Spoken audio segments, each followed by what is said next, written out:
ఒక గొప్ప వరం అని నేను మనస్ఫూర్తిగా చెప్తాను. నా పేరు జ్యోత్స్న, కమలాపురం మండలం, కడప జిల్లా.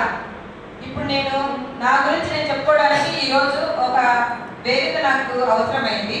అది ఎలా వచ్చిందంటే, ఫస్ట్ నేను చిన్నతనంలో నుండి అమ్మవారు పొదుపు సంఘంలో ఉన్నారు, గ్రూప్ చేసినారు అనే అనుభవం కాడ మొదలైంది నా జీవితం.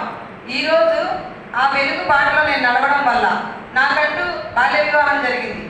ఆ బాల్య వివాహం జరగడం వల్ల ఒక గ్రూప్లో మెంబర్గా నన్ను చేర్చడం జరిగింది. అంటే నా చిన్న వయసులో పెళ్ళి అవ్వడంతో సంఘం అంటే ఏంటి, పొదుపు అంటే ఏంటనే తెలియని వయసులోనే నేను జాయిన్ అయినాను. కాకపోతే ఈరోజు ఆ విషయాలన్నీ కూడా క్లుప్తంగా పంచుకోవడానికి ఒక వేదిక నాకు వెలుగు డిపార్ట్మెంట్ ద్వారానే మొదలైంది. నా విజయం వెనకాల నా పేరు ఉందని నేను గొప్పగా చెప్పుకుంటాను. కానీ నా పేరు కన్నా ముందు నా తల్లిదండ్రులు పెట్టిన పేరుకి ముందైతే విలువ లేదు. ఎందుకు లేదంటే, ఒక జ్యోత్స్న నా కూతురు అని గుర్తింపు కోసం పెట్టుకున్న పేరు. ఈరోజు జ్యోత్స్న నమో డ్రోన్ దీది అనే స్కీమ్ ద్వారా జనాల్లో మన ఆంధ్రప్రదేశ్ రైతన్నలకు అందరికీ కూడా ఒక ఆదర్శనీయమైన ఉత్తమైన మహిళగా నన్ను బయటికి తీసుకొచ్చింది నా వెలుగు ఆఫీస్. ఇందుకు నేను కృతజ్ఞతలని అధికారులందరికీ కూడా మరొకసారి కూడా నేను మనస్ఫూర్తిగా చెప్పుకుంటాను. ఇది నేను ఎవరో చెప్పడం కోసం రావట్లేదు. నేను ఇది అనుభవపూర్వకంగా అనుభవించిన నా అనుభవమే నా మాటల రూపంలో మీ అందరికాడికి వచ్చి ధైర్యంగా మాట్లాడే శక్తిని ఇచ్చింది.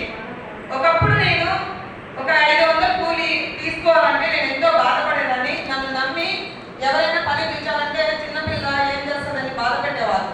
పని పిలిచినా 20 రూపాయలు, 50 రూపాయలు, 30 రూపాయలు రాని పెట్టేవాళ్ళు. అంటే చేయగలిగే శక్తి ఉన్నప్పటికీ కూడా దాన్ని గుర్తించిన వాళ్ళు లేదు.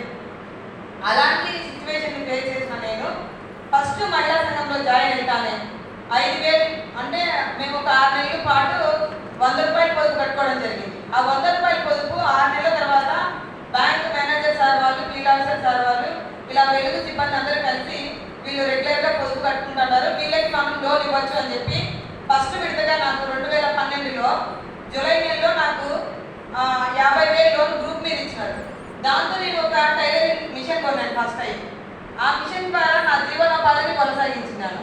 దాని తర్వాత ఇంకొంచెం బెటర్గా, అంటే డబ్బులు అధికంగా సంపాదించాలా అంటే జాకెట్ కుడితే 15 రూపాయలు, 20 రూపాయల కన్నా ఎక్కువ ఇచ్చేవాళ్ళు కాదు 2012-13లో.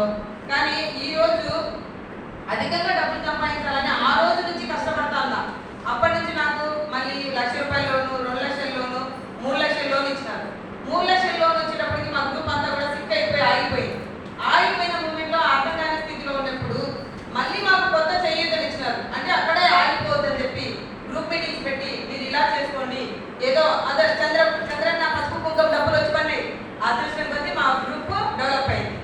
ఉచిత డబ్బులు ఎక్కడి నుంచి వచ్చినాయి అనేది కాదు ఇక్కడ నేను చెప్పేది. లేదు మేడం, లేదు లేదు, మీరు ఆ డయాస్ మీద మీకు అధికారం చేసినందుకు మీకు మనసులో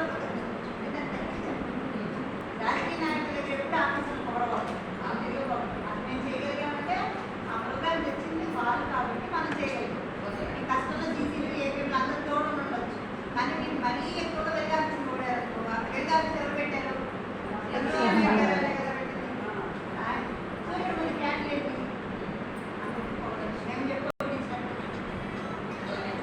ప్రజెంట్